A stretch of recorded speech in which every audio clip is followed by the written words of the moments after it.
உங்களை கலைத்து புத்தாக்கம் செய்யும் இசை என்ற தலைப்பில் வருகை கல்வி மாணாக்கருக்கு ஆசான் மா. செந்தமிழன் அவர்கள் எடுத்த வகுப்பு. இது நம்முடைய வருகை கல்வியோடைய முதல் வகுப்பு. இசை பற்றிய ஒரு அறிமுகம். நிறைய இளையோர் இருக்கிறதுனால இசை பற்றிய ஒரு அறிமுகம் நடத்தலாம்னு நினைக்கிறேன். இப்போ ஒரு அடிப்படையான கேள்வி, இசை ஏன் தேவைப்படுகிறது? இசை என்பது வாழ்க்கையில் ஏன் இருக்கு? ஒரு கேள்வி. இரண்டாவது, இசை ஏன் கற்றுக்கொள்ள வேண்டும்? அல்லது ஏன் நம்ம பாடணும், தாளம் போடணும்? கற்றுக்கலாம் இல்லை, ஆனால் இது ஒரு தாளமாவது போடுறோம், பாடுறோம்ல. இது ஏன் மனித வாழ்க்கையில் இது இருக்கு? இது ஒரு அடிப்படையான கேள்வி. கேள்வி உங்களுக்குள்ளே இருக்குன்னு தான் நினைக்கிறேன். எதுக்காக கற்றுக்கணும் என்ற கேள்விக்கு நமக்கு சில விளக்கங்கள் வேணும். இப்போ எளிமையாக நீங்கள் இதை புரிந்து கொள்ள தொடங்கலாம். இது ஒரு பெரிய கடல். நீங்கள் எந்த அளவுக்கு விருப்பமாக இருக்கீங்களோ அந்த அளவு உங்களுக்கு புரிதல் கிடைச்சிட்டே இருக்கும். இறைவனோட படைப்பில் மனிதர்களுக்கு வழங்கப்பட்ட ஒரு அற்புதம் என்னன்னா, உடல் வழியே கலைகளை வெளிப்படுத்துவது. உடல் வழியாக கலைகளை வெளிப்படுத்துவது வேற எந்த உயிரினத்திற்கும் அது இல்லை. மற்ற உயிரினங்கள் உடல் செயல்பாடு எப்படி இருக்குன்னா, அது என்ன, ஒரு இரை தேடி போகும், சண்டையிடும், ஓடும், ஒதுங்கும், ஒளிஞ்சுக்கும், இனப்பெருக்கம் செய்யும், இதுதான் செய்யும். ஆனால் மனிதர்கள் மட்டும்தான் இவற்றை தவிர வேறு ஒன்றை செய்வாங்க. அதுதான் அந்த கலை வெளிப்பாடு. கலைனா என்னென்ன, நமக்கு இசை இருக்கு, அப்புறம் ஆடல் இருக்கு, போர் செய்யறது கூட ஒரு கலை தான். இப்படி பல கலைகள் இருக்கு. சிற்பம், ஓவியம், இப்படி நிறைய கலைகள் இருக்கு. இத உடல் வழியா வெளிப்படுத்துறது தான் நான் ஏன் சொல்றேன்னா, இப்ப கருவிகள் வழியா நீங்க நிறைய கலைகளை இன்னைக்கு பாக்குறீங்க. நீங்க கூட செய்யலாம். அதாவது ஒரு கருவி இருந்துச்சுன்னா ஒரு கணினி வழியா எதையாவது செஞ்சிடலாம். ஆனால் உண்மையிலே கலை என்பது என்னன்னா, நீங்க உங்களோட உடல்ல இருந்து என்ன செய்றீங்கன்றது. உங்களுடைய உடல் எதை வெளிப்படுத்துகிறது. அப்ப கலைன்னா என்னன்னு தெரியணும்ல. நான் கலைன்னு சொல்றேன். கலைன்னு உங்களுக்கு பாடல், ஆடல், இது போல ஏதோ ஒரு நினைவுக்கு வரும். ஆனா அதற்கு ஒரு பொருள் இருக்கு. இப்போ நம்ம கலைச்சு போடுறதுன்னு ஒண்ணு சொல்றோம்ல, அப்படின்னா என்ன? வீட்டை கலைத்து போடுதல்னா என்ன? எது அடுக்கப்பட்டிருந்ததோ அதனை வேறு ஒன்றாக ஆக்குதல், அடுக்கப்பட்டவற்றை நீக்குதல், அந்த வரிசை முறை மாற்றுதல், இதெல்லாம் தானே கலைத்தல். இப்போ கலைனாலே கலைத்தல் தான். புரியுதா? கலைச்சு விடுறது. ஏதாவது ஒண்ணு அடுக்கி இருந்ததுன்னா, வரிசையா இருக்கு, அடுக்கப்பட்டிருக்குன்னா அதை என்ன செய்யறது? அதை கலைச்சு போட்டுறது. அதுதான் உண்மையிலே கலையோட அடிப்படை. சரி, அப்பனா என்னன்னா, நம்ம ஏதாவது இருக்கிறத சீர்குலைக்கிறோமா? இல்ல. அதாவது குலைத்து போடுறது வேற. சீர்குலைத்தல் என்ன? சீர்குலைத்தல்னா ஏதாவது ஒண்ணு சீரா இருக்குன்னா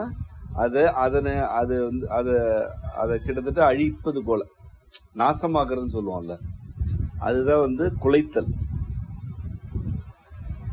கலைத்தல்னா அப்படி கிடையாது. கலைத்தல்னா என்ன அப்படின்னு சொல்றதுக்கு முன்னாடி இன்னொரு சொல் விளக்கத்துக்கு போயிடலாம். அதாவது கல் அப்படின்னு ஒரு சொல் இருக்குல்ல. கல்லுன்னா என்ன? பாறை, கல், நமக்கு தெரியும். அதுதானே கல்வின்னு ஆகுது. அதுவே உங்களுக்கு கொஞ்சம் புதிதாக தான் இருக்கும். எது கல்லு நம்ம ஒன்று சொல்றோம்ல, அந்த பொருள் தான் கல்விக்கு பொருள். ரெண்டுக்கும் ஒரே பொருள் தான். ஏன்னா கல் எப்படிப்பட்டது? உறுதியானதா?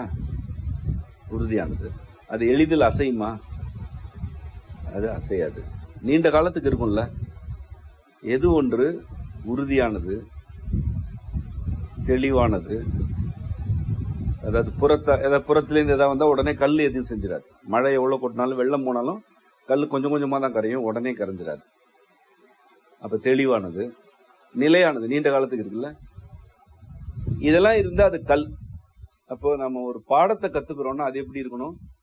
உறுதியானதா இருக்கணும், தெளிவா இருக்கணும், நிலையானதா இருக்கணும். அதனாலதான் நம்முடைய முன்னோர் கல் என்ற சொல்லுக்கு என்ன பொருளோ அந்த அடிப்படையில் தான் கல்வின்னே வச்சாங்க. இதுதான் கல்வி. கல் போல இருந்தா கல்வி. கல் போல இருக்குன்னா என்ன பொருள்னா, நான் சொன்னதா ஒரு நிலையா இருக்கணும். ஒன்று கத்துக்கிறோம்னா அது நிலையானதா இருக்கணும்.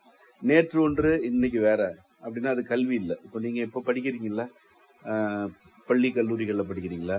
இப்போ நான் படித்தது வேற, அதுக்கப்புறம் வேற, இப்போ நீங்கள் படிக்கிறது வேற, உங்களுக்கு அப்புறம் இப்போ வேற, இப்போ மாறிடுச்சு.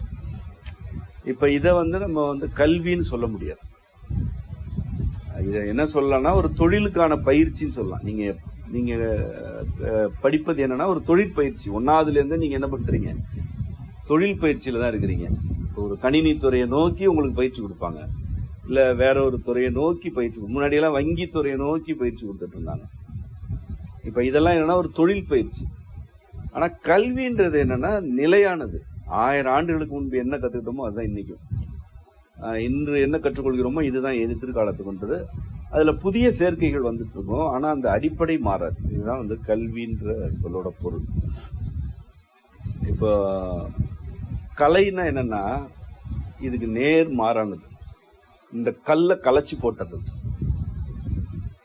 இப்போ எது கல் போல இருக்கோ, உறுதியானது, எது நிலையானது அப்படி இருக்கோ அதை கலைச்சி விட்டுட்டா அது என்னது? இதை நம்ம கலைன்னு சொல்றோம். அதுதான் கலைக்கிறது. அப்போ கலைத்தல்லாம் என்னன்னா, இப்போ நம்ம ஒரு கோலம் போடுறோம், ஒரு கைப்பிடி அளவுக்கு நம்ம மாவு எடுத்து ஒரு கோலம் போட்டுறீங்க. இப்போ அதை கலைச்சிட்டோம்னா அந்த ஒரு கைப்பிடி மாவு எங்க போச்சு? அங்கேயே தான் இருக்கு. வடிவம் தானே, அந்த வடிவம் கலைஞ்சிருச்சே தவிர மாவு அங்கே தானே இருக்கு, அங்கேயே தானே இருக்கு. ஒரு கோலம் போடுறீங்க, நல்லா அழகா இருக்குன்னு சொல்லிட்டு நான் என்ன பண்ணேன், காலால போட்டு தேய்ச்சி விட்டேன்னா அந்த மாவு எங்க போச்சு? அதுதான் கலைக்கிறது. இப்போ என்னன்னா வேற ஒன்று போடலாம்ல, வேற ஒரு கோலம் போடலாம். அதையும் கலைச்சிருச்சுன்னா ஏதாவது இன்னொன்று போடலாம். அடிப்படை அப்படியே இருக்கு, ஆனா வடிவங்களை மாத்திட்டே இருக்கிறோம்னா அது என்னதுன்னா கலை. புரியுதா? கல்லு தான் கலையாகுது. கல்லுனா என்ன? உறுதியானது, நிலையானது, தெளிவானது. ஆனா கலைன்னு ஆகும்போது என்ன ஆயிடுதுன்னா வடிவங்களை மாத்திட்டே இருக்கிறோம். அடிப்படையை வச்சுக்கிட்டு வடிவத்தை மாத்திட்டே இருக்கிறோம். இப்போ மான்கள்ல கூட ஒரு கலைமான், ஒரு மான் பார்த்துருப்பீங்க, நீங்க யாராவது பார்த்துருக்கீங்களா? அதோட கொம்பு எப்படி இருக்கும்? கலைமானே எது பார்த்து இல்லையா? படர் கொம்புகளா இருக்கும், கிளையா இருக்கும். அது கலைமான்னு சொல்லுவாங்க. ஏன்னா அது கலைந்த கொம்பு. இப்ப கூந்தல் கலைந்து விடுனா முடி உதிர்ந்தது கிடையாது, அங்கதான் இருக்கு. இப்ப களைச்சு விட்டாச்சு அப்படின்னா வேற சடை பின்னலாம் இல்லையா? சடை பல வகையான சடை இருக்கு. எனக்கு கொஞ்சம் தெரியும், உங்களுக்கு கொஞ்சம் கூடுதலா தெரியும். பல வகையா சடை பின்னலாம். இப்போ கூந்தலை களைச்சிக்கிறோம். களைச்சிக்கிட்டோம்னா முடியை பிடுங்கி தூக்கி போடலை. நம்ம என்ன பண்றோம்? அந்த வடிவத்தை மாத்தணும். இதுதான் எப்பவுமே கலை. இந்த கலை எதையெல்லாம் கலைத்து விடுகிறது அப்படின்னா, அடிப்படையா மனித வாழ்க்கையில உணர்ச்சிகளை கலைச்சு போடும். அதான் கலையோட அடிப்படை. உணர்ச்சி, உங்கள்கிட்ட என்னென்ன உணர்ச்சிகள் இருக்கோ அது எல்லாத்தையும் அது கலைச்சு விட்டுரும். ஆனா அடிப்படையான உங்களுடைய மனநிலை அப்படியே தான் இருக்கும். அதாவது உங்களுடைய அறிவு என்னவோ அது அப்படியே இருக்கு, திறன் அப்படியே இருக்கு, உங்களுடைய கருத்துகள் எல்லாம் அப்படியே இருக்கு. அது கோலமாவு மாதிரி. ஆனா உணர்ச்சிகள் இருக்குல்ல, ஏதாவது ஒரு உணர்ச்சி கூடுதலா இருக்கு, அது மிகுதி ஆயிடுச்சுன்னா இப்ப அதை என்ன செய்ய வேண்டியிருக்குன்னா அதை கலைக்க வேண்டியது. இப்போ நீங்க கோபமா இருக்கீங்கன்னு வச்சுக்கலாம். கோபம்ன்றது ஒரு உணர்ச்சி. அது ஒரு என்ன, அது ஒரு கல் கிடையாதுல்ல, மாறாதது, நிலையானது இல்லைல்ல. கோபம் அப்படியே இருந்துட்டே இருக்க முடியுமா?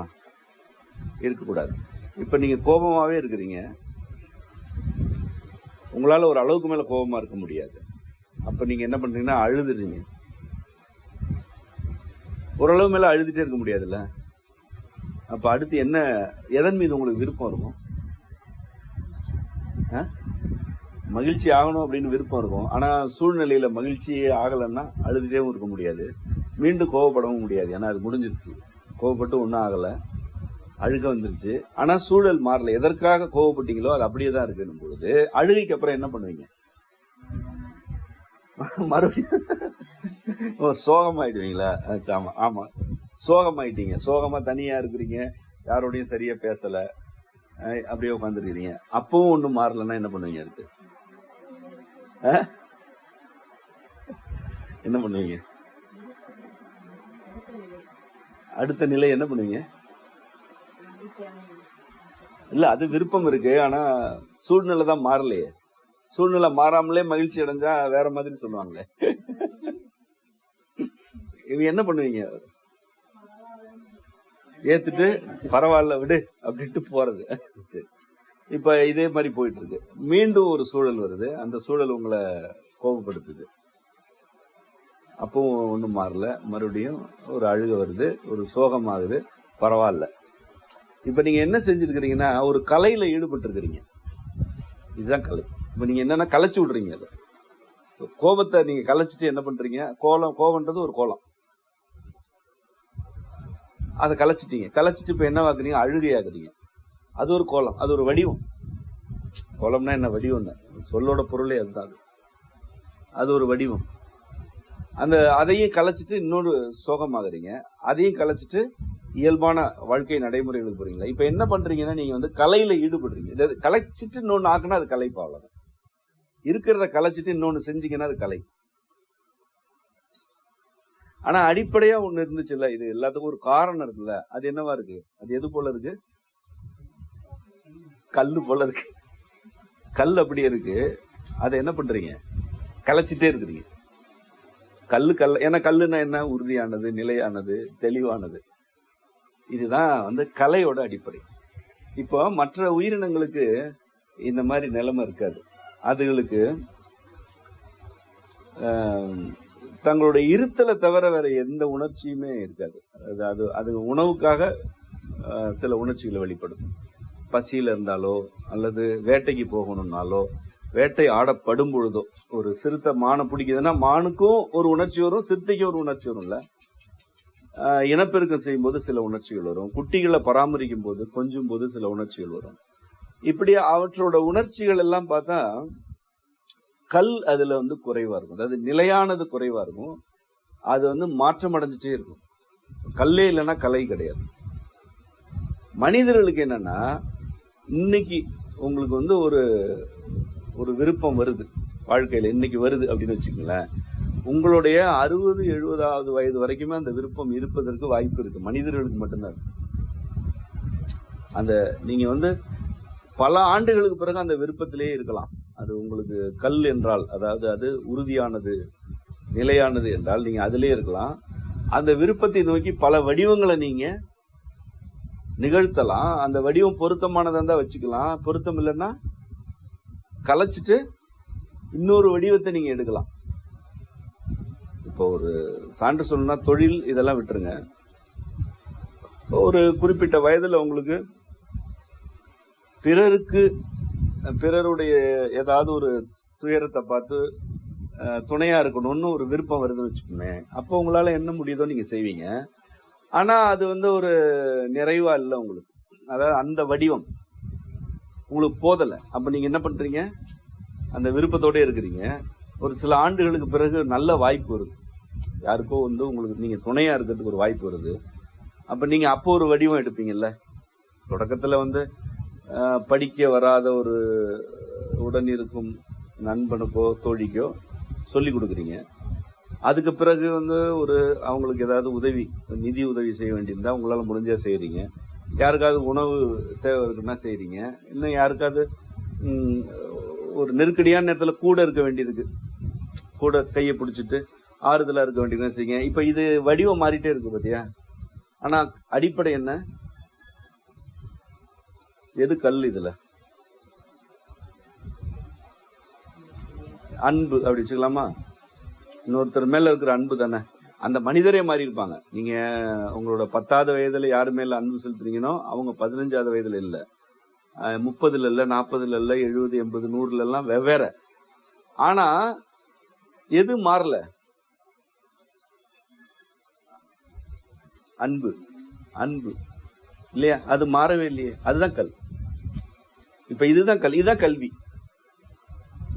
இதுல கல்வின்றது என்ன, எதுவா மாறுதுன்னா, எது ஒரு மனிதரோட வாழ்க்கையில மாறவே மாறாதோ அதெல்லாம் என்ன ஆயிடும், கல்வின்னு நம்ம சொல்றோம். அதான் நம்ம கத்துக் கொடுக்குறோம் இங்க.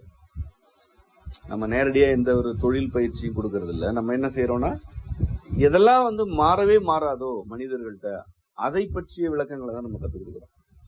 இப்ப வடிவங்கள் மாறிட்டே இருக்கும். நீங்க ஒரு 40 வயதுல உங்களுடைய அன்பினால் நிறைய செய்யலாம், பல செயல்களில் ஈடுபடலாம். ஒரு தண்ணி இல்லாத ஒரு ஊர்ல போய் அந்த ஊருக்கு நீர் கொண்டு வர்றதுக்கு ஏற்பாடு பண்ணலாம். என்ன, பெருவெள்ளத்தின் போது போய் மீட்பு பணிகளில் ஈடுபடலாம். ஆனா எல்லாமே என்ன, ஒண்ணுதானே, அன்புதான். இப்படி மனிதர்கள் மட்டும் வடிவங்களை மாற்றி மாற்றி அமைக்கும் அருள் பெற்று இறைவனால் படைக்கப்பட்டிருக்கார்கள். மற்ற உயிரினங்களுக்கு இது இல்லை. அது இனப்பெருக்கம் எப்படி செய்யுமோ அப்படிதான் செய்யும். எப்படி வேட்டையாடுமோ அப்படி வேட்டையாடும். என்ன, எப்படி குஞ்சுகளை குட்டிகளை வளர்க்குமோ அப்படி வளர்க்கும். அதுல மாற்றமே வராது. ஏன்னா அந்த உயிரினங்களுக்கு மனம் இல்லை, நமக்கு மனம் இருக்கு இல்லையா? 6வது அறிவு என்ன நமக்கு, அதெல்லாம் உங்களுக்கு அறிமுகமாக இருக்குதான்னு தெரியல. 6வது அறிவு மனம் சொல்றோம் இல்லையா? அதான் அது நமக்கு இருக்கிறதுனால நிலையானது எதுவோ அது வடிவங்களை மாற்றிக்கொண்டே இருக்கும் என்ற அருள் நமக்கு இருக்கு. இதுல இருந்தான் கலை பிறக்குது.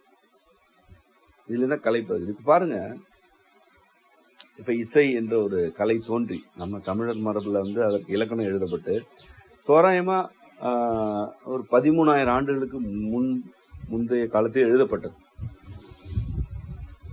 நமக்கு இருக்கிற தகவல் என்னன்னா, மயன் என்ற ஒருவர் இறைவன், இங்க கோயில்களுக்கெல்லாம் போறப்ப தென்மூர்த்தி சன்னதி இருக்கு தெரியுமா? போயிருக்கீங்களா தெரியல.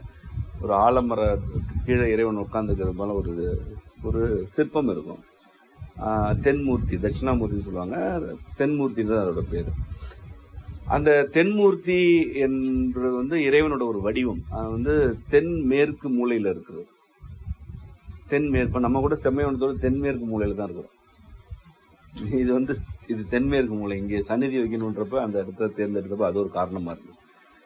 அதாவது தென்மேற்கு மூலையில அப்படின்னா என்ன, இப்ப நம்ம தமிழ்நாட்டோட தென்மேற்குனா, நீங்க தெற்குனா கீழே அந்த இலங்கை பகுதி, மேற்குனா அரபு நாடுகள் இருக்குல்ல அந்த பகுதி.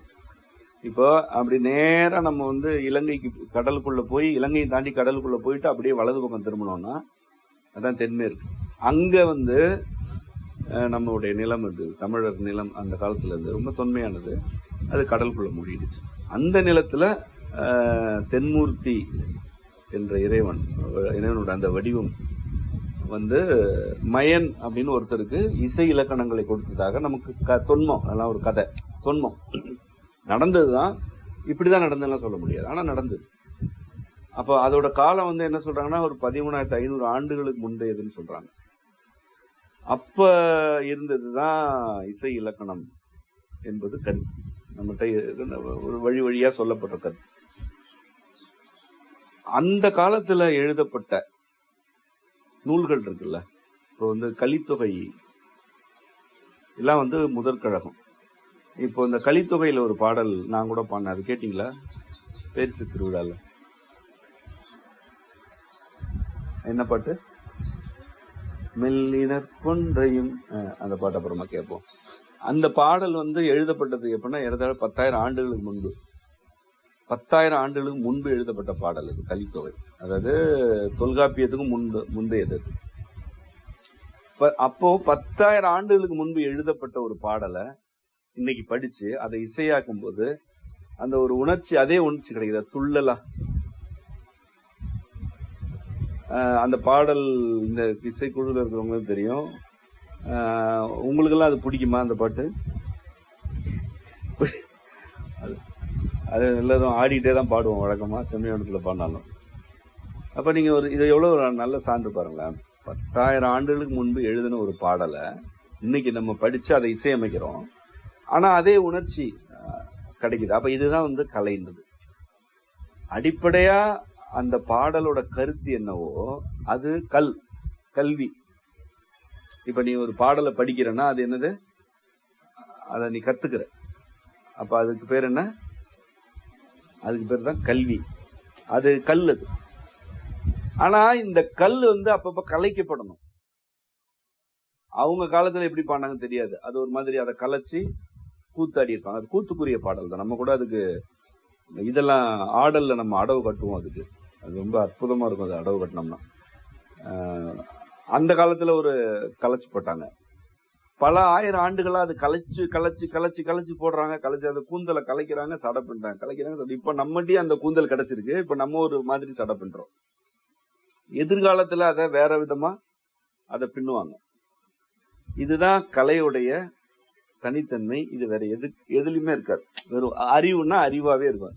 அப்ப என்ன சொன்னாங்களோ அதுதான் இப்பவும். அதை நீங்க வடிவத்தை மாத்த முடியாது. ஆனா கலையில என்னன்னா நீ வடிவத்தை மாத்திட்டே இருக்கலாம். இதனால என்ன நமக்கு கிடைக்குது? நம்ம கற்றுக்கொள்ளும் போது நமக்கு என்ன கிடைக்குதுன்னா, நமக்கு இருக்கக்கூடிய விருப்பங்கள் இருக்குல்ல, அடிப்படையான விருப்பங்கள், இந்த விருப்பங்களை விட்டு கொடுத்துடாம உணர்ச்சிகளை மட்டும் மாற்றி அமைச்சிட்டே இருக்கலாம் கலை வழியா. அதுதான் எல்லாரும், முக்கியமா சிறுவர்கள், இளையோர் இசை கற்றுக்கொள்ளும் போது புரிஞ்சுக்க வேண்டியது என்னன்னா, உங்களோட விருப்பத்தை அப்படியே வச்சுட்டு வடிவங்களை நீங்க மாத்தலாம். அது எப்படி நான் சொல்றேன். இப்ப நீங்க ஒரு பாட்டு கேட்டீங்க, 2 பாடல் கேட்டீங்க. முதல் பாடல் இதம் தந்தாள் துதின்னு ஒரு பாடல். அந்த பாட்டுல என்ன வரிகள் இருக்குன்னு உங்களுக்கு புரிஞ்சுச்சா? யாராவது ஒருத்தர் அந்த பாட்டு தெரிஞ்ச வரைக்கும் ஒரு 2 வரி பாடுங்க. யாருக்காவது நினைவு இருந்தா. அது எப்படி தொடங்கும்? எரியுண்ட காட்டின் கரிமேல் விதை தூவி பெய்யும் மழையே.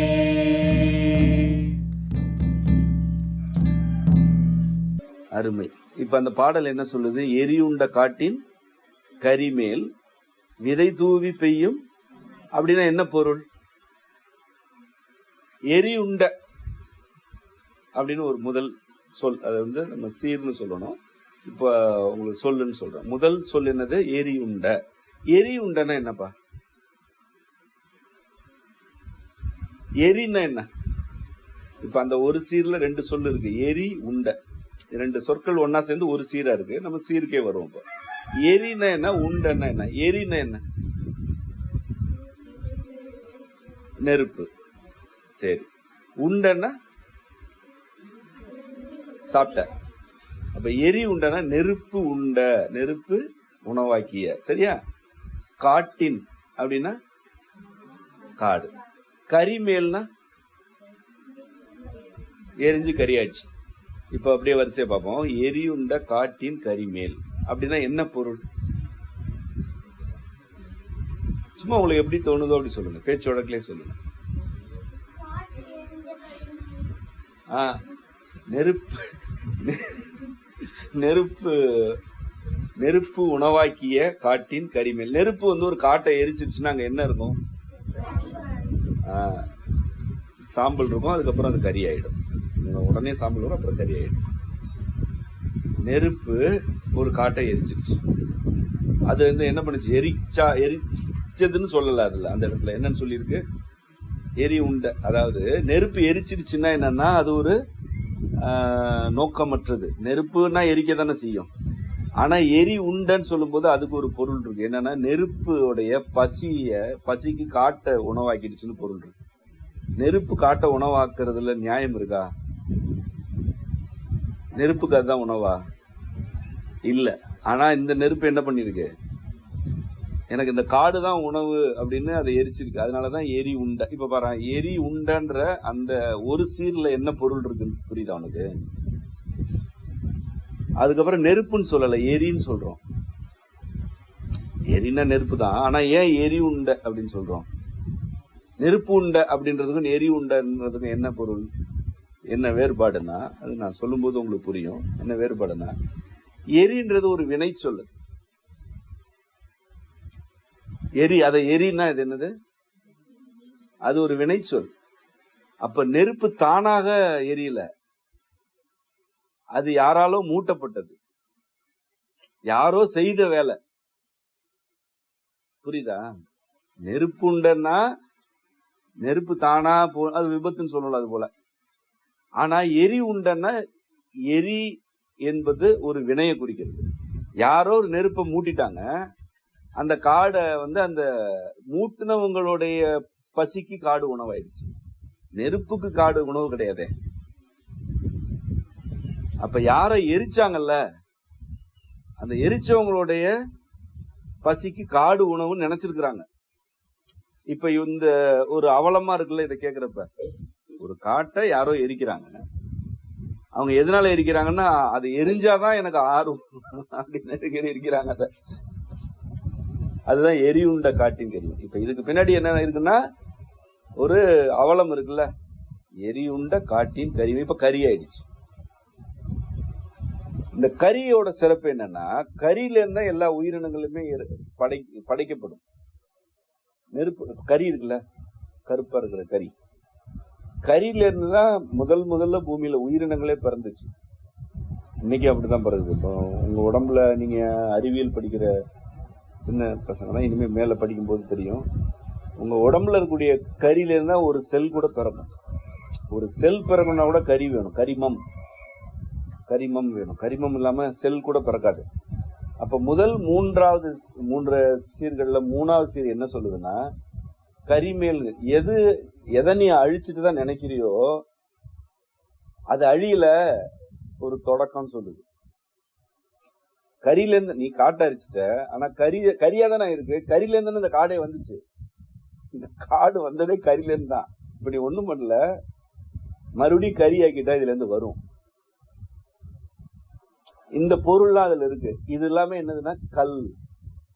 இது மாறாது. இப்ப நான் இன்னைக்கு இந்த பாடல் நான் தான் எழுதினேன், பாடினேன். இதுதான் பொருள். எதிர்காலத்திலையும் இதுதான் பொருள். இதை மாத்த முடியாது. ஏன்னா மொழியில இருக்கிற சொற்களோட பொருள் நான் சொல்றது. இப்போ எரியுண்ட காட்டின் கரி மேல் விதை தூவி பெய்யும் மழையே. மழை என்ன பண்ணுது? மழை விதைய தூவுது. நம்ம விதைய தூவிட்டு மழை பெய்யுமான்னு பார்ப்போம், அல்லது மழை பெய்ய விதை தூவும். ஆனா இங்க என்ன பண்ணுது? மழையே விதைய தூவுது இல்லையா? ஒண்ணு. மழையே விதை தூவுதுன்னா என்ன பொருள்னா, கரி மேல மழை உழுந்தாலே உயிரினங்கள் வந்துடும். கரிமத்தின் மேல மழை துளி விழுந்தாலே புல்லு, பூண்டு, புழு எல்லாமே வந்துடும். எல்லா உயிரினங்களோட விதையும் எதுக்குள்ள இருக்கு? ஒரு துளி மழை நீர்ல எல்லா உயிரினங்களுக்கும் உரிய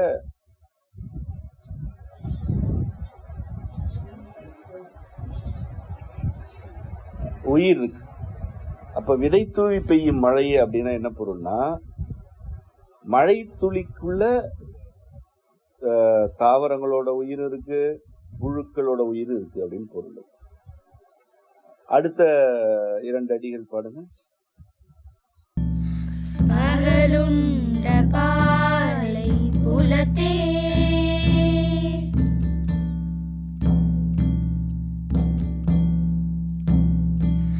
பனிச்சாரல் தூவும் அருளே. பகல் உண்ட பாலை புலத்தே. பகல்னா என்ன?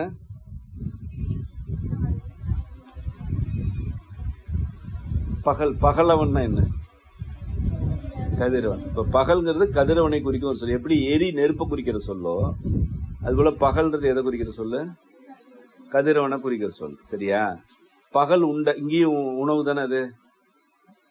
பாலை புலத்தேனா, பாலைன்னு என்ன?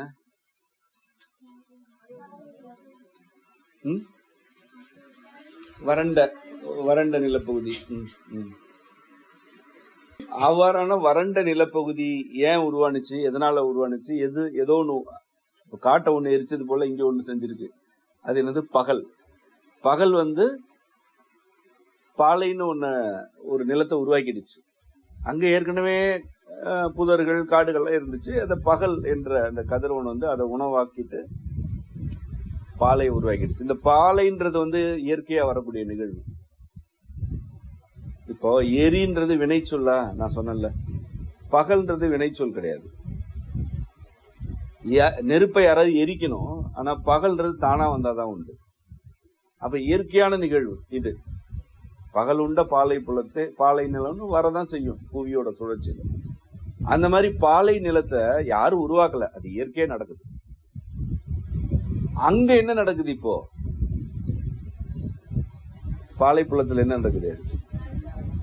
பனிச்சாரல். பனி ஒரு பனி கொட்டும், சாரலா இருக்காது. சாரல்னா என்னன்னா உங்களுக்கு தெரியும், மழை சிறு துளிகளா வந்து விழுந்தா அது சாரல்.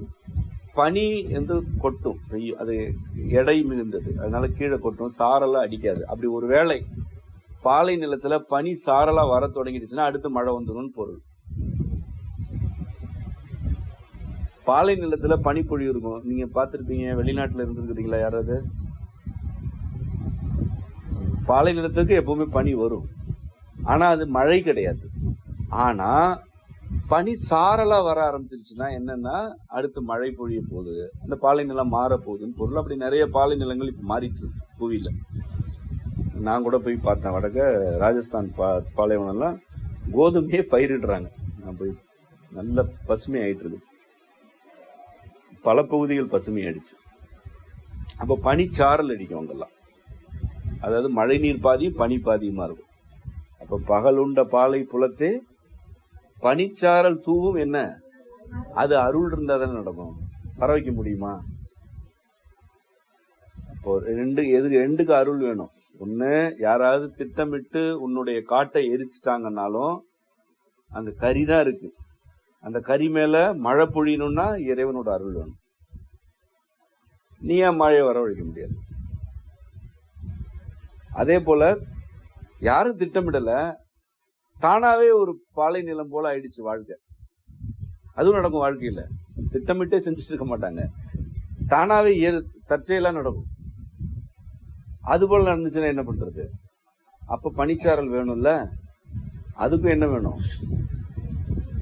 அதுதான் முதல் 2 அடி. முதல் 2 அடி என்ன சொல்லுதுன்னா, திட்டமிட்டு உங்களுடைய வாழ்க்கையை யாராவது எரித்து விட்டாலும் அவங்க எரிச்ச கறி இருக்குல்ல, அதுல இருந்து எல்லாமே வரும், அதுக்கான மழையாக இறைவன் வருவான்.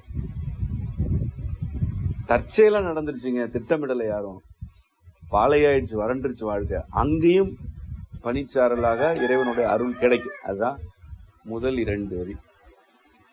இப்ப இந்த பாட்டை, இத 2 வரியா, இந்த பாட்டை எப்படி எல்லாம் பாடலாம்? இப்ப நம்ம ராகத்துக்கு வரோம். இப்ப இந்த உணர்ச்சி தெரியுதா உங்களுக்கு? இந்த உணர்ச்சியில ஒரு அவலம் இருக்குல்ல, யாருக்கோ இது நடந்திருக்கு. என்ன நடந்திருக்கு? திட்டமிட்டு ஒரு காடு எரிக்கப்பட்டு வெறும் கறி ஆயிடுச்சு. அதுல வெறும் திட்டம் மட்டும் இல்ல, தற்செயலான நிகழ்வுகளும் இருக்கு. ஆக மொத்தம் காடு கறி ஆயிடுச்சு, நிலம் பாலை ஆயிடுச்சு. இதுதான் நிலைமை. இது அவலம், இது ஒரு துயரம் தானே. இதை எப்படி பாடலாம்? இதை எப்படி வெளிப்படுத்துறது? இப்ப இந்த உணர்ச்சி ஒரு மனிதருக்குள்ள இருக்கு, இப்ப உங்களுக்கும் இருக்கும். உங்களுக்கும் பல நேரங்கள்ல ஒவ்வொருவருக்குமே உங்களுடைய வயது பட்டறிவுக்கு ஏற்ப இந்த உணர்ச்சி உங்க எல்லாருக்குமே வந்திருக்கும். யாராவது திட்டமிட்டு உங்களுக்கு எதிராக செயல்பட்டிருப்பாங்க, தற்செயலாவே உங்களுக்கு இழப்புகள் ஏற்பட்டிருக்கும். இப்ப நீங்க என்ன பண்றீங்கன்னா கோபப்படுறீங்க. முதல்ல வந்தோம்ல, கோபம் வருது, ஆனா யாரும் கண்டுக்கல. அழுக வருது, கண்டுக்கல. சோகமா இருந்தும் கண்டுக்கல. இப்ப என்ன செய்யலாம்? இப்போ ஒரு பாட்டு பாடலாம் இல்லையா? இதுதான் கலை வடிவம். பாட்டு பாடலாம், இல்லைன்னா பாட்டு இந்த மாதிரி ஒரு பாட்டை கேட்கலாம். ஆனா பாட்டு பாடுங்கன்ற, இப்படி ஒரு பாட்டு பாடலாம். இந்த பாடல் பாடுறதோட என்ன ஆயிடுதுன்னா, அது முடிஞ்சிருது, இந்த கதை முடிஞ்சிச்சு, அடுத்த கதை வருது. அதுதான் இசையுடைய சிறப்பு. நீ எப்ப உன்னுடைய அழுத்தமான உணர்ச்சிய கலை வடிவமா வெளிப்படுத்திடுறியோ அதோட அது முடிஞ்சிருச்சு. ஏன்னா அது இப்படி என்ன பண்ணிருக்கிறன்னா, அதை கலைச்சிட்ட.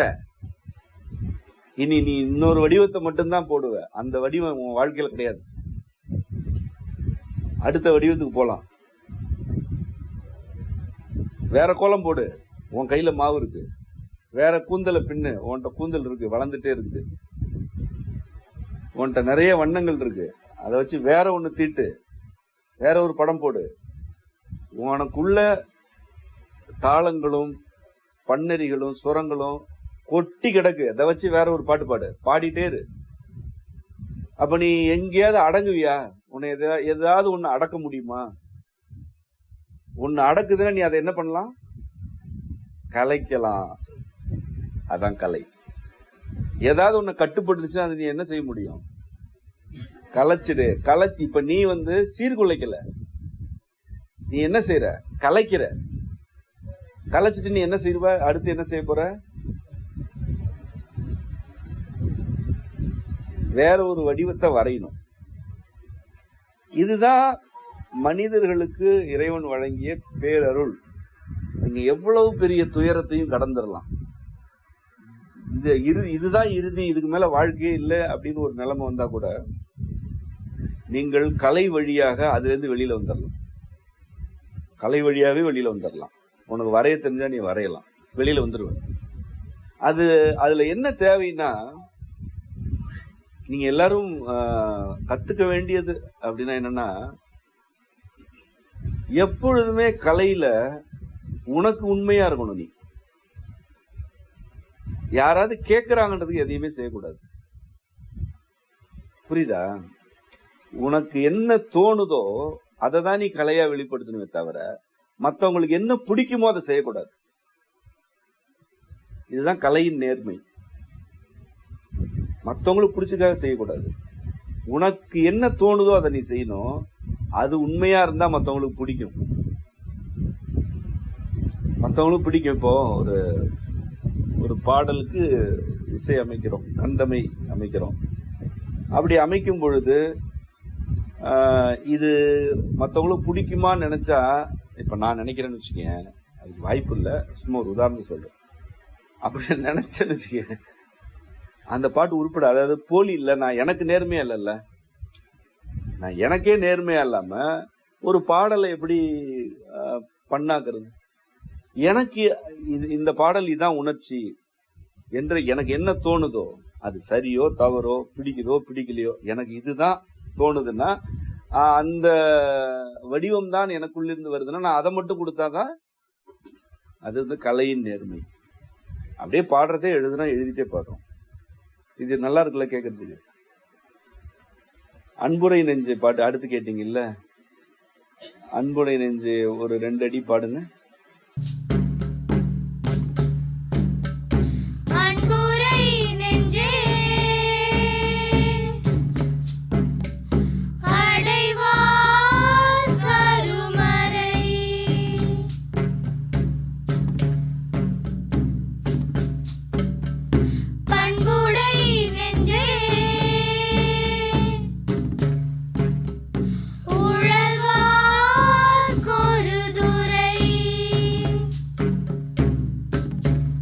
அன்புரை நெஞ்சே,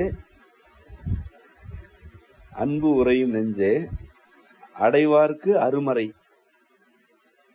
பண்பு உடைய நெஞ்சே, உழல்வார்க்கு ஒரு துறை. அப்படின்னா என்ன?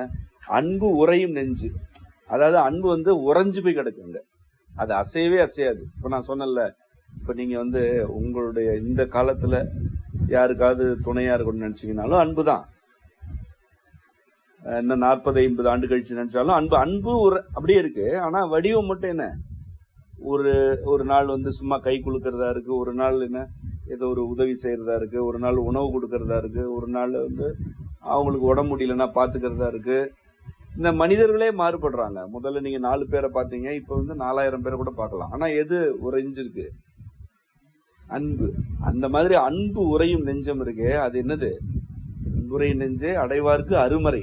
இப்போ உன்ட்ட அன்பு உறைஞ்சு இருக்குன்னு வச்சுக்கேன், உன்னை அடைவார்கள் இருக்காங்கல்ல, எனக்கு ஏதாவது செய்து கொடுங்க அப்படின்னு அல்லது உதவி கேட்டோ அல்லது உன்னோட துணை கேட்டோ வர்றாங்களா, அதான் அடைவார்.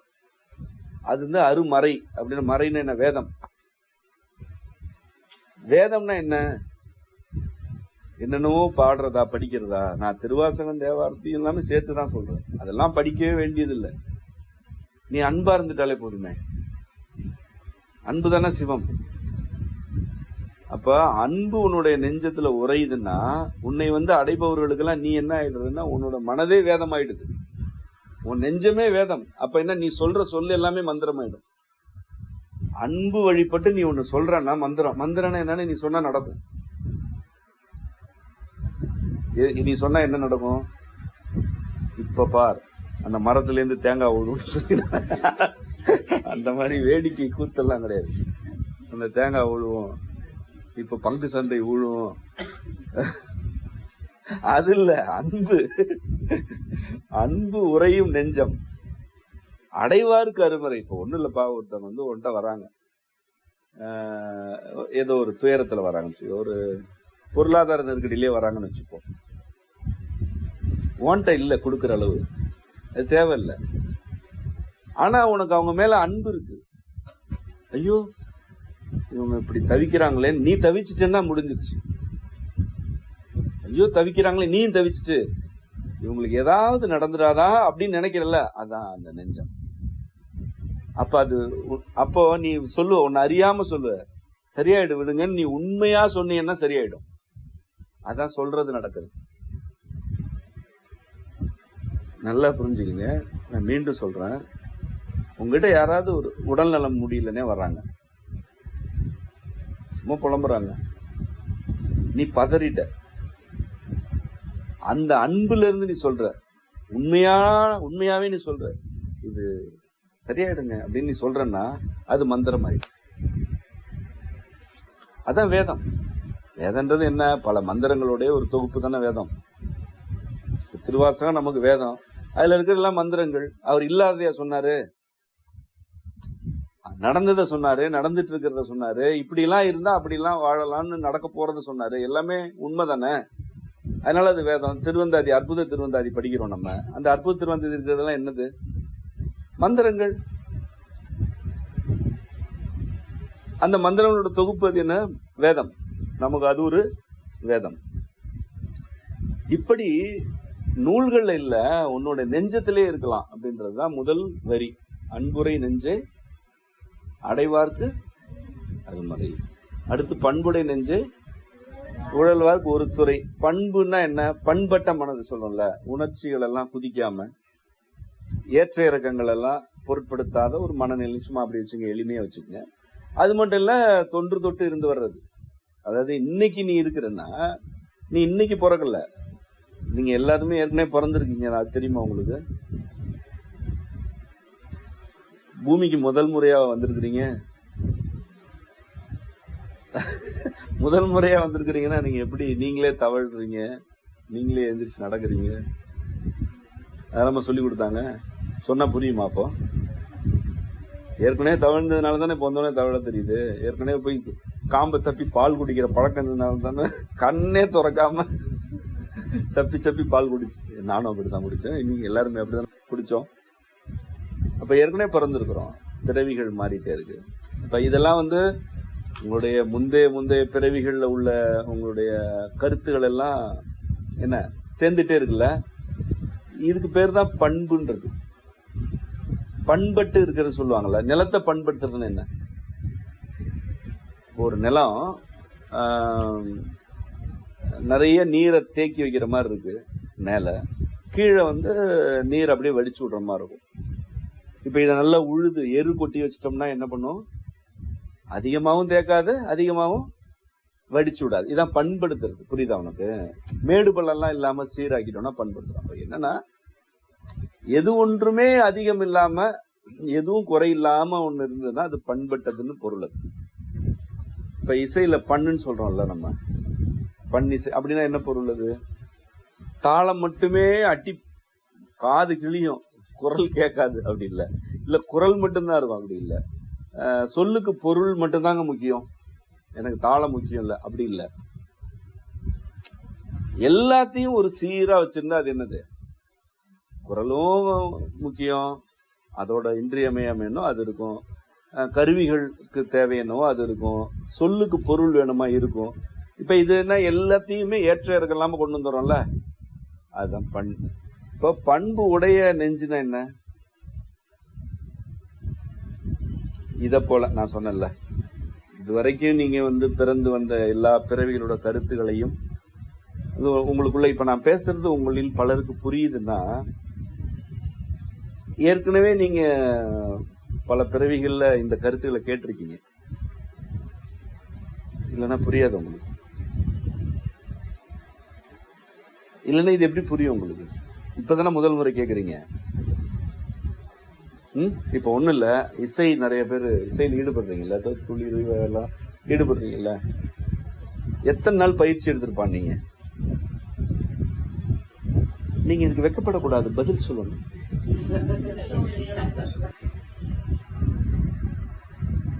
சரி, தாளம் போட்டல எவ்வளவு நாள் பயிற்சி எடுத்துக்கிட்ட?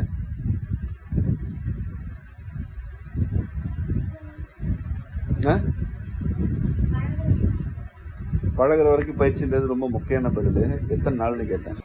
ஒரு தங்கல் முழுக்க பயிற்சி எடுத்திருப்பியா? 2 தங்களா? 2 தங்களா 40 நாள். 40 நாள் கழிச்சு நீ தாளம் போட ஆரம்பிச்சல. சரி, இப்ப என்னடா இந்த இவனை பிடிப்போம். நீ எவ்வளவு நாள் கத்துட்ட? இப்போ மதங்கம்லாம் வாசிக்கிறல்ல, மதங்கம் வாசிக்கிற, முழவு இசைக்கிற எல்லாமே வந்துருச்சுல்ல. எத்தனை நாள் பயிற்சி எடுத்துட்ட? அதுக்கு முன்னாடி இன்னொன்னு கேட்டுறேன், உனக்கு நான் தனியா பயிற்சி கொடுத்தனா? கொடுக்கவே இல்லைல்ல. அப்படின்னா யோசிக்கிற, பயிற்சியே எடுக்கல. எடுத்தோன்னே வாசிக்கிட்டே இருக்கிற, ஒரு சில நாட்கள் பிறகு வந்தது. சரியா தவறா நான் சொல்றது? ஏன்னா நான் பயிற்சி கொடுக்கல. நீ எத்தனை நாள் இங்க வந்து தேய் நரம்பிசை எவ்வளவு நாள்ல இந்த சுரங்களுக்கு எல்லாம் வாசிக்க தொடங்கின? வந்த அன்னைக்கே வாசிட்ட பட்டணத்தார் பயிலகத்துல. உனக்கு அடிப்படை தெரியும், ஆனா சுரவரிக்கு வாசிக்கிறது இங்க வந்து தானே வாசிக்கிறேன். இப்போ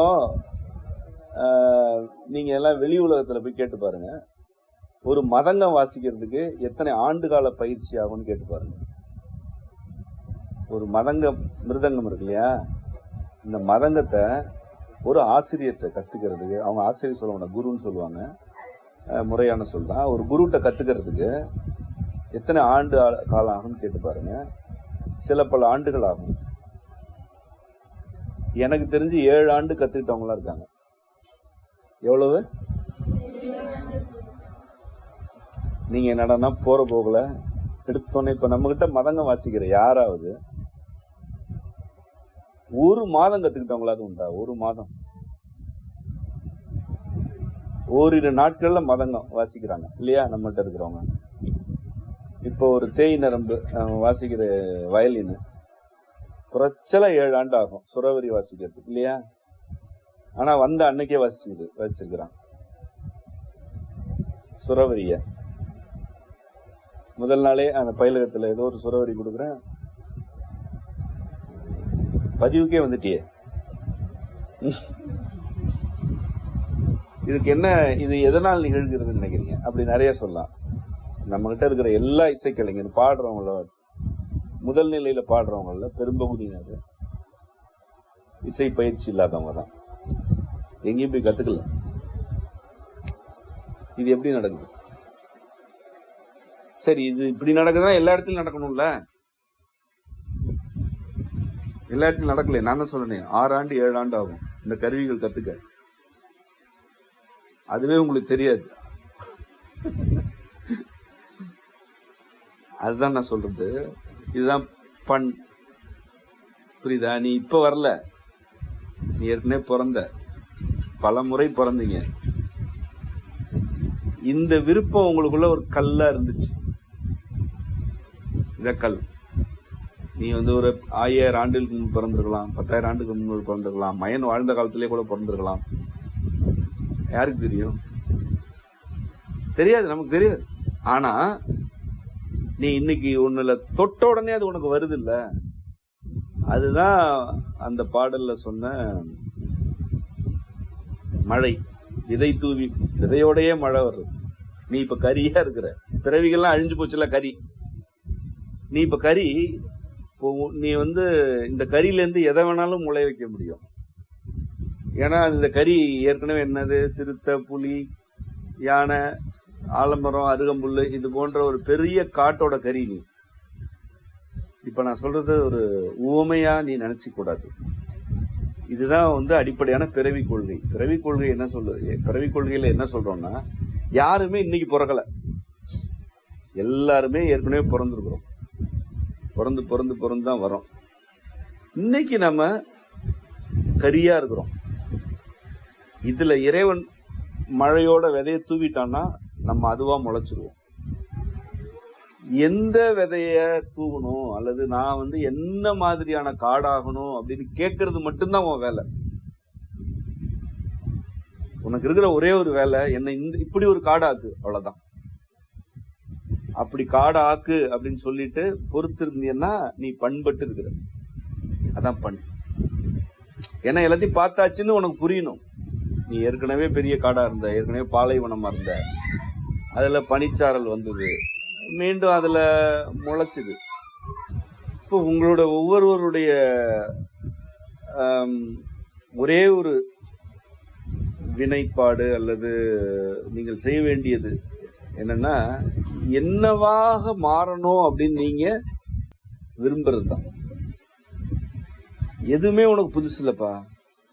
இசை புதிது இல்லை, ஆடல் புதிது கிடையாது, இல்லை போர்க்கலை கற்றுக்கணுமா புதிது இல்லை, எழுதணுமா நீ ஏற்கனவே எழுதியிருக்கிற, படிக்கணுமா நீ ஏற்கனவே படிச்சிருக்கிற. இதெல்லாமே கல்வி உனக்குள்ள இருக்கு. இப்ப நம்ம என்ன செய்யணும்னா அதை கலைக்கணும். அந்த காலத்துல இருந்த கல்வியோட வடிவம் வேற, இன்னைக்கு வேற வடிவம். நீ என்ன செய்ய வேண்டியிருக்குன்னா அத ஒரு கலை வடிவம் கலைக்க வேண்டியிருக்கு. இதுதான் கல்வி. அப்ப நம்ம மறுபடியும் இந்த பண்புடைய நெஞ்சுக்கு வரும். இந்த மாதிரி நெஞ்சம் பண்புடையதா இருக்கு. அதாவது நான் புதிதல்ல, நான் பண்பட்டு இருக்கிறேன் என்பதை நீ உணர்ந்துட்டேன்னா உன்னோட மனம் என்னவாயிடுது? பண்பு உடைய நெஞ்சம் ஆயிடுது. அது என்ன செய்யும்னா, பண்புடைய நெஞ்சே உழல்வார்க்கு ஒரு துறை. உழல்றதுன்னா என்ன? உழல் வீட்டுல எல்லாம் சொல்லுவாங்களே, வீட்டுல உங்களை திட்டும் போது சொல்ல மாட்டேன், போட்டு உழட்டாத அப்படின்னு சொல்லுவாங்களா? சில தென் பகுதியில, தென் தமிழத்துல அது ஒரு பேச்சு வழக்கு, உழட்டிட்டே இருக்காத போட்டு அப்படின்னு. அப்படின்னா என்னன்னா, ஒண்ணு ஆமான்னு சொல்லு, இல்லைன்னா இல்லைன்னு சொல்லு. ஒண்ணு போறேன்னு சொல்லு, இல்லைன்னா போகலன்னு சொல்லு. இப்ப சில நேரத்துல போறியா, போறேன் ஆனா அப்படின்ட்டு பதில் சொல்லாம விட்டுட்டா அது என்னது? உழல்னா என்னன்னா, இப்ப சுழல்னு ஒரு சொல் இருக்குல்ல, அப்படின்னா என்னன்னா அந்த ஒரு குறிப்பிட்ட பகுதிக்குள்ளேயே சுற்றி கொண்டுதான் அது என்னது சுழல். அதோடைய அடிப்படை சொல் தான் உழல். அதாவது உழல் தான் இச்சோட சேர்ந்து சுழல் அப்படின்னு ஆகுது. புரியுதா? உழல் தான் இக்கோட சேர்ந்தா குழல் அப்படின்னு ஆகும். குழல் இப்ப காத்து பாத்தீங்கன்னா, குழல்ல என்ன பண்ணும், நல்லா குழலுடைய நீளத்துக்கு காற்று என்ன பண்ணும், உடனே வெளியேறிடாது, அங்கேயே உழன்று கொண்டு சுத்திட்டே இருக்கும். புரியுதா உனக்கு? உழல்னா என்ன? ஒரு குறிப்பிட்ட பரப்புக்குள்ளேயே அலைந்து கொண்டிருந்தால் அது உழல்.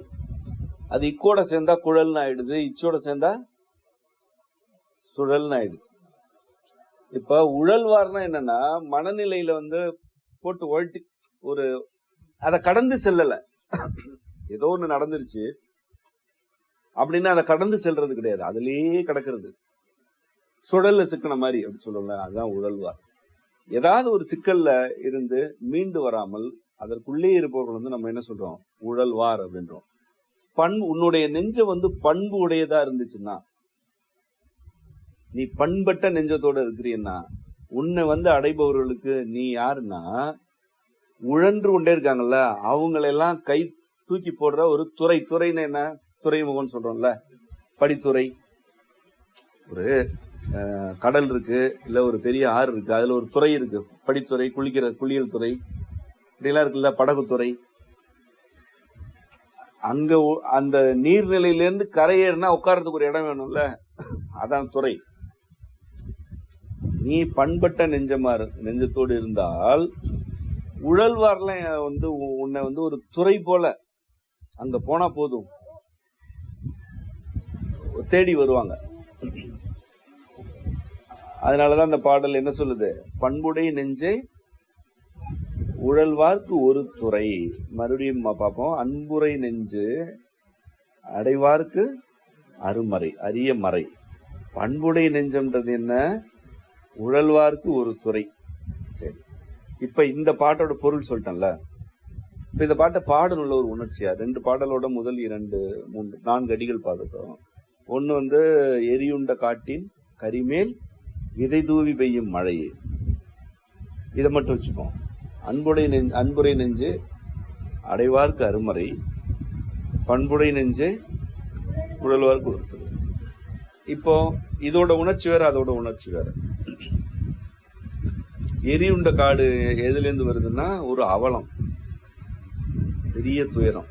ஆனா அது துயரம் மட்டுமா இல்ல, அது கீழே என்ன வருது?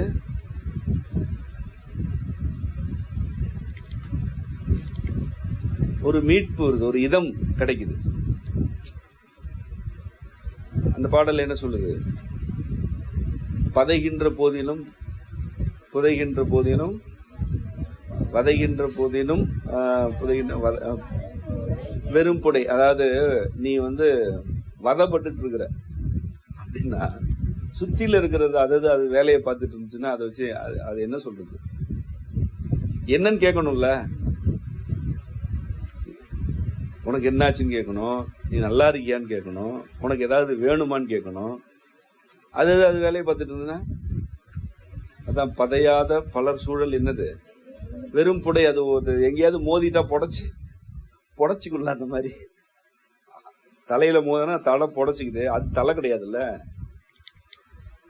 அது புடப்பு மறுபடியும் உள்ள போயிடும். அது போல சூழல்ல இருக்கிறவங்க யாருமே நீ வதைப்படும் பொழுதும் கண்டுக்கலன்னா அது வெறும் புடை. ஆனா இறைவனுடைய குறிப்பா அன்னையுடைய அருளால கிடைத்த ஒரு இதத்தை பற்றி அந்த பாடல் சொல்லுது. அதாவது அவலமும் இருக்கு, அந்த அவலத்தின் போது கிடைத்த இதம். அதுதான் பாடல் பேரு, இதம் தந்த அழுத்தி தானே. சரி, இப்ப இந்த உணர்ச்சி ஒண்ணு அவலம் துயரம், இன்னொன்னு துயரம் மட்டும் கிடையாது.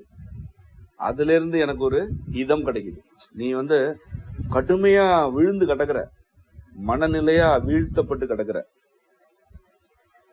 ஒரு அறைக்குள்ள இருக்க அப்படி வச்சுக்கேன். ஒரு அறையை விட்டு வெளில போக உனக்கு பிடிக்கல, அறைக்குள்ளே இருக்கிற, அப்படியே புழுங்குது உனக்கு. நீ உன்னால மனம் விட்டு பேச முடியல, நீ பேசினா பிடிக்கலையா இருக்கும், அல்லது நீ பேசினா புரியல. அப்ப நீ தனிமைப்பட்டு இருக்கிறதா வச்சுக்கோ. அப்படி இருக்கிற இந்த நிலையில இப்படியும் பல நாட்கள் போகுது. அந்த நிலையில ஏதாவது ஒரு மாலை பொழுதுல அப்படிங்கிற லேசா கதவை திறந்துட்டு ஒரு குளிர்ந்த காத்து ஒண்ணு மேல வீசினா அது எப்படி இருக்கும்? இதமா இருக்கும். இப்போ சிக்கல் தீர்ந்துடல, ஆனா அந்த காற்று உன் மேல படும் பொழுது உனக்கு ஒரு இதம் கிடைக்குது இல்ல, அது உன்னை எழுப்பிடும். உன்னை எழுப்புறதுக்கு தான் ஆள் வேணும். எழுந்திருச்சுன்னா நீயே உன் சிக்கல்களை தீர்த்துருவ. நீங்கள் ஒவ்வொருவருமே உங்க சிக்கல் நீங்க தான் தீக்கணும். எந்த காலத்திலயுமே யாரும் உங்க சிக்கலை தீர்க்க மாட்டாங்க. ஆனா நீ கீழே விழுந்து கிடக்கும் பொழுது உன்னை எழுப்புறதுக்கு ஒரு கை வேணும். அதுதான் இதம். ஒரு இதமான உணர்ச்சி உனக்கு கிடைக்கணும், ஒரு இதமான நம்பிக்கை கிடைக்கணும். அது ஏன் இதமான நம்பிக்கைன்னு சொல்றேன்னா, உன்னால முடியும், ஏன் இப்படி கிடக்குற, எழுந்து தொலை அப்படின்னு சொல்ல. அது ஒரு கொடுமை. நம்பிக்கையை கூட இதமா கொடுக்கணும்ல. நம்பிக்கை, ஐயோ இப்படி ஆயிடுச்சா, சரி ஒண்ணும் இல்ல பாத்துக்கலாம், ஒண்ணும் இல்ல, பேச்சுக்காது ஒண்ணும் இல்ல, நான் இருக்கேன். உண்மையா சொல்றதுதான் மந்திரம், நான் இருக்கேன் பாத்துக்கலாம். அப்படி யாராவது சொன்னா எப்படி இருக்கும் உனக்கு? அதான இதம். அப்ப நீ எழுந்திருச்சிருவ. எழுந்ததுக்கு அப்புறம் நீயே உன் சிக்கலை சரி பண்ணிக்குவ. நீ தான் எந்த காலத்திலயும் உன் சிக்கலை தீக்கணும். யாரும் தீக்கணும்னு எதிர்பார்க்கவே கூடாது. கடைசியில கட்டையில போற வரைக்கும் அல்லது மண்ணுல புதையிற வரைக்கும் ஒண்ணு புரிஞ்சுக்கணும், உன் சிக்கலை நீ தான் தீக்கணும். யாரும் தீக்கணும்னு எதிர்பார்க்கறதே தவறு. ஏன்னா அப்படி யாராலையும் தீக்க முடியாது. அதனாலதான் சொல்றேன். மற்றவர்கள் என்ன செய்வாங்கன்னா, செய்ய முடியும்னா நீ அப்படி தீர்க்கும் பொழுது உனக்கு துணையா இருக்கலாம். இன்னொருத்தரோட சிக்கலை போய் நீ தீர்க்க முடியாது. ஆனா அவங்க சிக்கல் தீர்ப்பதற்கு நீ துணையா இருக்கலாம். உனக்கு உனக்கு வந்து சும்மா வயிற்றுல வந்து ஒரு வலி வருதுன்னு வச்சுக்கோங்க, தீர்வு எங்க இருந்து வரும்? வயிற்றுக்குள்ள இருந்து தான் வரும். வெளியில இருக்கிறது என்ன செய்யலாம்? ஒரு கஞ்சி வச்சு கொடுக்கலாம், உனக்கு குளிக்கிறதுக்கு உதவி செய்யலாம், பொருத்தமான உணவு கொடுக்கலாம், சில வேளைகளில் மருந்து கொடுக்கலாம், 4 வார்த்தை நல்லா பேசலாம், கையை பிடிச்சிக்கலாம், மார்பிள சாய்ச்சி தட்டி கொடுக்கலாம், இதெல்லாம் செய்யலாம். இதெல்லாம் இருக்கிறது, இதெல்லாம் செய்யறது எதுக்காகனா நீ எழுந்திருக்கணுன்றதுக்காக. நீ எழுந்தா உன்னோட வலிய உன் உடம்பே தீக்கும். உன் வலி யாருமே வாய்க்குள்ள கையை விட்டு ஒரு அமுக்கி இத முடிஞ்சுன்னு சொல்ல முடியும். உன் வயிறு வலி தீர்ந்துருச்சு, நான் அதை பிடிச்சி அமுக்கிட்டு சொல்ல முடியாது, வலி அதிகமாயிடும். அப்போ இந்த இதம் என்பது என்னன்னா, கையேறு நிலையில அந்த பாடலோட கடைசியில் என்ன இருக்கும்? கடைசியில இருக்கும் பாரு, கரை காட்ட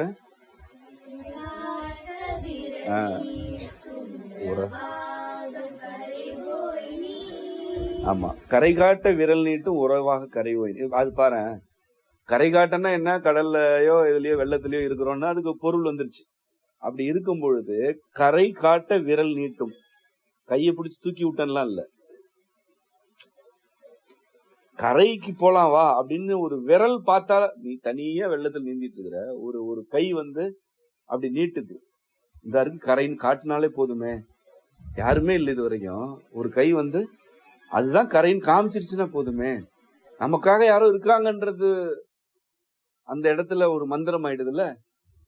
நீ யாருமே இல்லை அப்படின்னு இருக்க,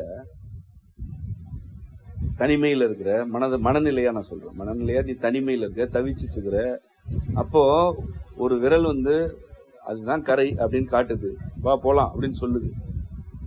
உன் கையால தான் நீ நீந்தணும், யாரும் வந்து இடது கையை தூக்கு வலது கையை தூக்கு நீச்சல் அடிக்க முடியாது, நீ தான் நீந்த போற, உன் காலால தான் நீந்த போற, உன் நுரையீரல தான் மூச்சை பிடிச்சி இழுத்து தண்ணியில மிதக்க போற.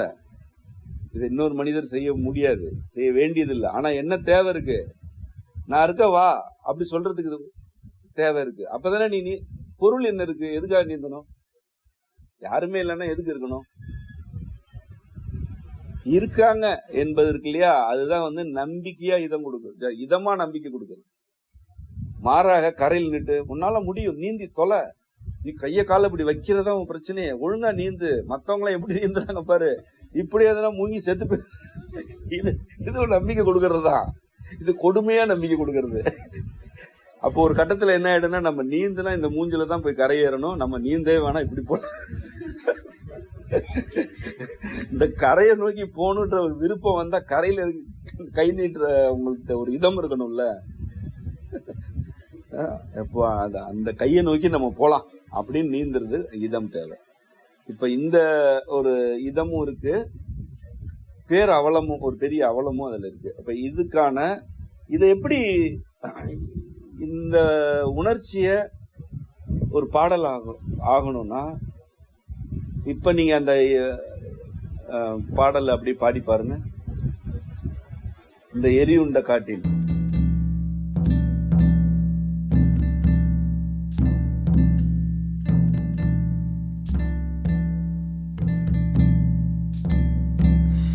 எரியுண்ட காட்டின் கரிமேல் விதை தூவி பெய்யும் மழையே,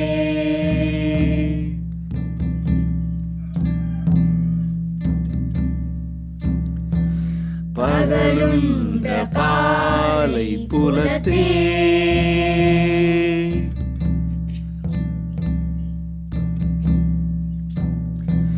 பனிச்சாரல் தூவும் அருளே,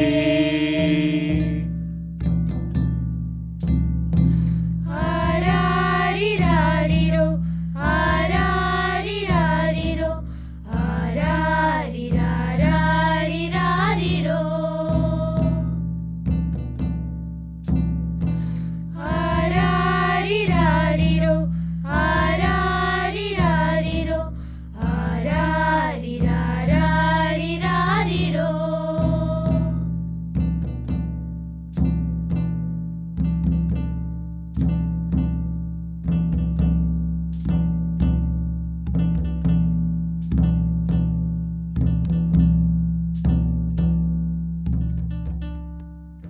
பாரு, இதை சொற்கள் எல்லாம் விட்டுறேன், அப்படியே அமைதியா இப்ப நீ ஒரு தனிமையில இருக்கிற, இதெல்லாம் நடந்து முடிஞ்சிருச்சு.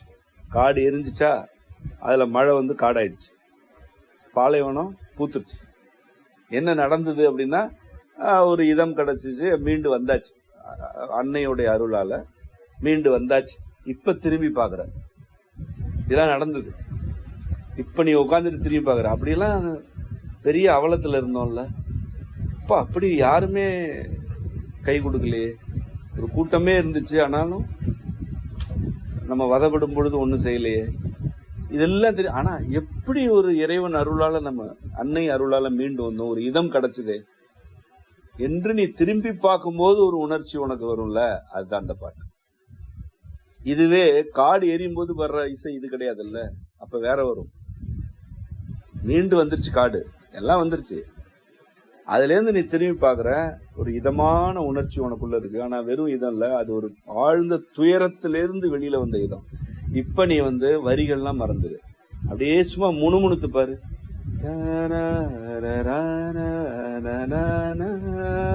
அப்படியே அது ஒரு புல்லாங்குழலா கற்பனை பண்ண. சும்மா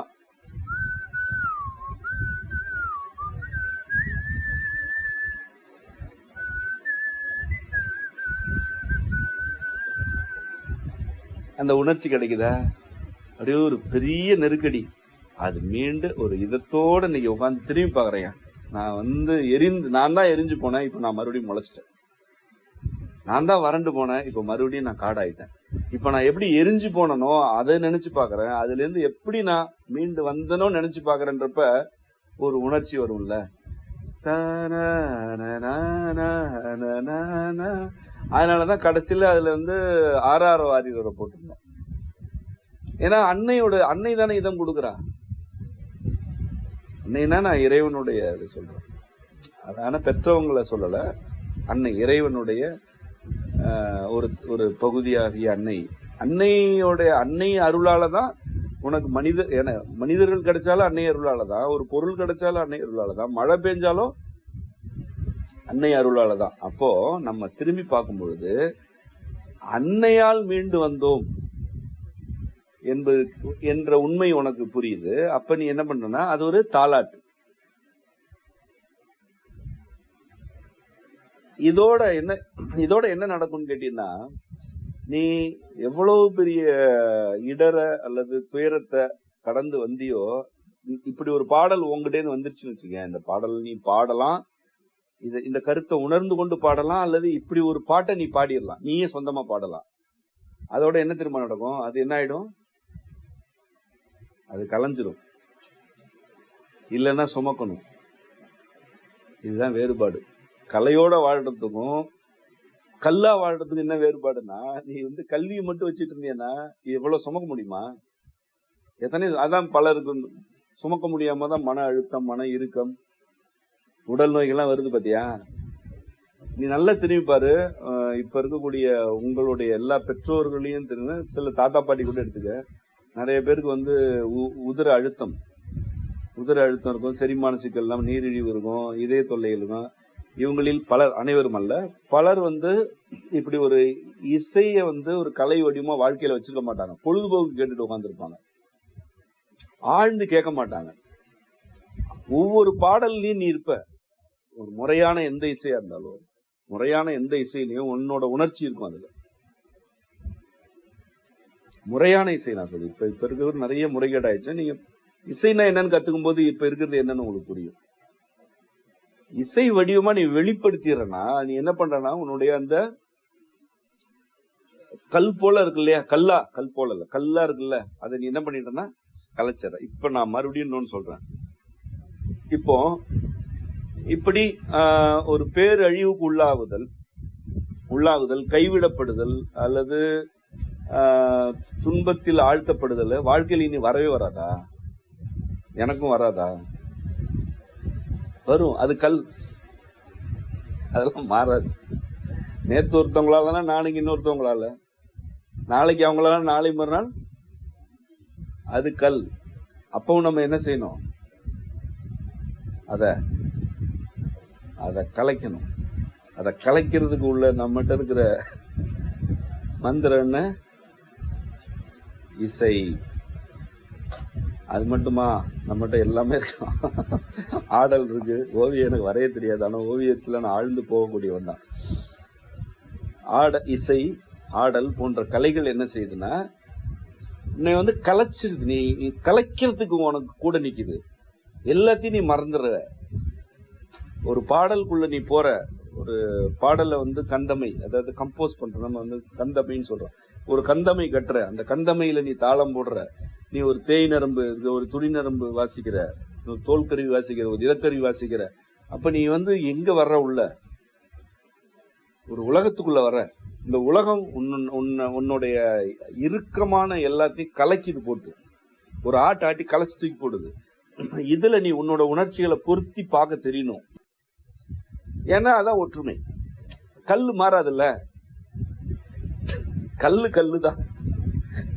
அது எனக்கு ஒரு கலையா இருக்கு, உங்களுக்கு வேற கலை வடிவமா இருக்கு. அது உணர்ச்சிகள் வேறுபடுது, அவ்வளவுதான். அடுத்து அன்புரை நெஞ்ச எப்படி பாடி இருக்கிறோம்? அன்புரை நெஞ்சே, அதுவும் தாலாட்டு பாட்டு தான். இப்ப 2 தாலாட்டு இருக்கு. இது ஒரு தாலாட்டு பாட்டு. இன்னொரு தாலாட்டு பாட்டு என்ன? ஆரீரோ ராரோ. ரெண்டுல என்ன உணர்ச்சி வேறுபாடு? ரெண்டுமே தாலாட்டு தான். என்ன உணர்ச்சி வேறுபாடு இருக்கு? ஆரீரோ ராரோ அப்படின்றப்ப உலகத்துல எந்த கவலையுமே இல்லை, எதை பத்தியுமே கவலைப்படாது, தூங்கு. அது வந்து ஆரீரோ ராரோ, அது வந்து எதுவுமே இல்லையா, உலகமே இன்பமா இருக்கு, அமைதியா இருக்கு அப்படின்றது அந்த உணர்ச்சி. என்ன ஏன் அந்த வேறுபாடு உனக்கு வருதுன்னா, இந்த முதல் எரியுண்ட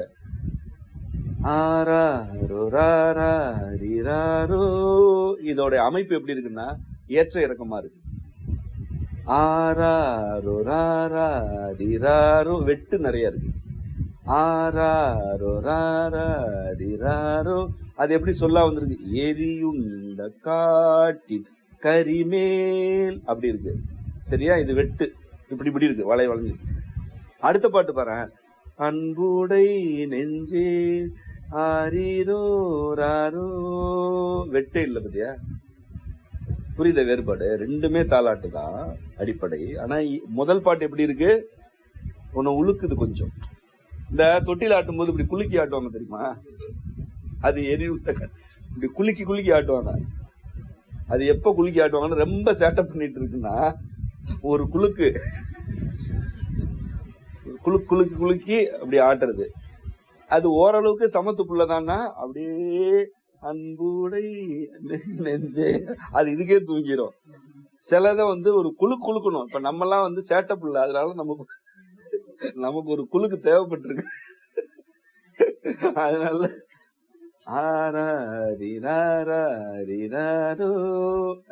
இப்போ 2 பாடலுமே ஒரு இதத்தை தான் அடிப்படையா கொண்டிருக்கு. முதல் பாடல்ல ஏன் வெட்டு அதிகமா இருக்குன்னா, அதோட பின்புலம் என்னன்னா துயரத்திலிருந்து வர்ற இதம். அன்புரை நெஞ்சல் அப்படி எதுவுமே கிடையாது. நேரடியா ஒண்ணுமே இல்லை, எல்லாமே பாதுகாப்பா இருக்கு, உனக்கு எந்த சிக்கலும் இல்லை அப்படி சொல்ற உணர்ச்சி. இப்ப அந்த பாடல் வந்து திருப்பன்கூர் கோயில் இருக்கு இல்லையா, நீங்க வந்திருக்கீங்களா? சில வந்துடலாம். திருப்பன்கூர் கோயிலே நான் அங்கேயே வழங்கப்பட்ட பாடல், அங்கேயே பாடினது. அங்க தென்மூர்த்தி சன்னதி இருக்கும், அங்கேயே பாடினது அன்புரை நெஞ்சல். 4 வரி தான். அதோட மனநிலை வேற, முதல் பாடலோட மனநிலை எல்லாமே இறைவன் வழங்குறது தான். ஆனா நீங்க என்ன புரிஞ்சுக்கணும், ஒரு முறையான அது ஒரு பண்ணா இருக்குன்னா அதுக்கு பின்னாடி உணர்ச்சி இருக்கு.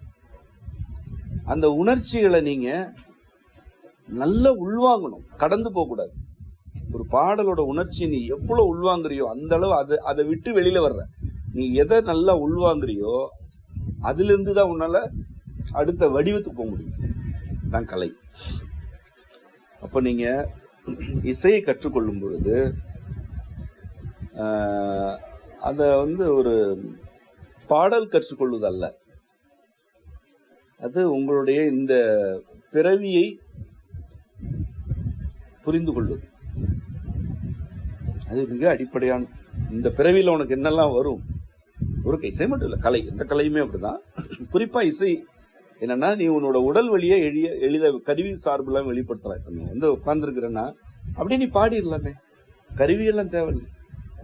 நீ பாடுறதுக்கு யாரு தடை? கை இருக்கு, தாளம் போட்டு பாடலாம்ல.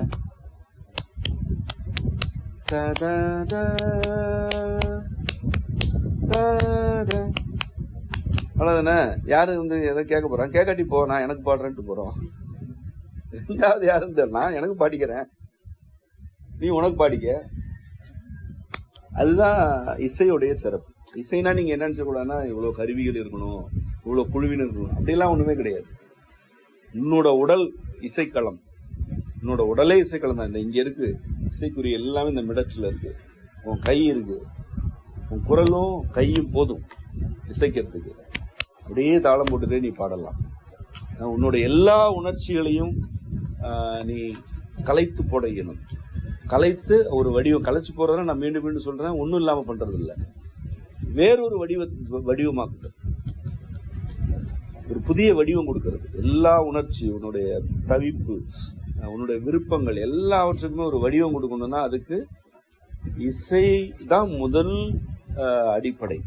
அப்புறம் மற்ற கலைகள் இருக்கு. இரண்டாவது என்றால் அது ஆடல் கலை. ஏன்னா அதுக்கும் உடம்பு மட்டும் போதும். அதனால இன்னொன்று தேவையில்லை. மனதுக்குள்ளே பாடுறோம், ஆடுறோம், யாருமே தேவையில்லையே. இன்னொருத்தர் பாக்குறதுக்கே ஆள் வேணான்றா. விருப்பம் இருந்தா பாக்குறாங்க, இல்லாட்டி பார்க்காம போறாங்க. நம்ம ஆடுறோம், நமக்காக ஆடுறோம், நமக்கு பிடிச்சிருக்க ஆடுறோம். நமக்கு இதை கலைச்சு போடணும். ஒரு இறுக்கம் இருக்கு, இல்ல ஒரு மகிழ்ச்சி இருக்குது, வெளிப்படுத்தணும். இந்த மகிழ்ச்சி எப்படி வெளிப்படுத்துது? ஆடி வெளிப்படுத்துவோம், பாடி வெளிப்படுத்துவோம். ரெண்டாவது ஆள் இருந்தா என்ன, இல்லாட்டி என்ன? அடுத்தவங்களுக்காகவே வாழ்ந்துட்டு இருக்கணும். நம்ம என்ன இதுவா, நம்ம மேடையிலேயே நிக்கிறோம், வாழ்ந்துட்டு இருக்கிறோம். அப்ப இந்த ரெண்டு கலைகள் இருக்குல்ல, இசையும் ஆடலும், இது வந்து உடல் வழியை நிகழ்த்தக்கூடியது. மற்றதெல்லாம் துணையா இருக்கும். இதை தான் நீங்க இங்கே கத்துக்க போறீங்க. இந்த இசையை தான் நீங்க கத்துக்க போறீங்க. இதோடைய நுட்பங்கள், இலக்கண முறைகள், இது எல்லாத்தையும் உங்களுக்கு பாடமா நடத்துவாங்க. இப்ப நீங்க என்னன்னா எடுத்த உடனே பாடணும் அல்லது தாளம் போடணும்ட்டு இறங்க முனைப்பு காட்டாதீங்க. உங்களுக்கு யாருக்காவது தாளம் வந்துச்சுன்னா நானே உங்களை விட மாட்டேன். கையில ஏதாவது ஒரு பொருள் கொடுத்து தாளம் போட வச்சிருவேன். பாட வருதுனாலும் நான் விட மாட்டேன், பாட சொல்லிடுவேன். ஆனா நீங்க முனைப்பு காட்டாதீங்க. தானா வரும், உங்களுக்கு என்ன வருதோ தானா வரும். இலக்கணத்தை பாடமா முறையா கத்துக்குங்க. இது ஒரு தொடர்கல்வி. இசைன்றது ஒரு தொடர்கல்வி தான். தொடர்ச்சியா நீங்க வந்து கத்துக்கணும், பாடங்களை படிக்கணும். பாடநூலும் இந்த முறை கிளம்புறப்ப கொடுக்கலான்னு தான் இருக்கும். வீட்டுக்கு போய் படிக்கணும், பாடநூல் படிக்கணும், கொள்கையை புரிஞ்சுக்கணும். நல்லா கொள்கையை நல்லா புரிஞ்சுக்க உங்களுக்கு நான் சொல்ற நுட்பங்கள் இன்னும் ஆழமா விளங்கும். சரியா? இதுதான் இசை பற்றிய அறிமுகம். முடிச்சிடலாமா? இதுல ஏதாவது கேள்வி இருக்கா?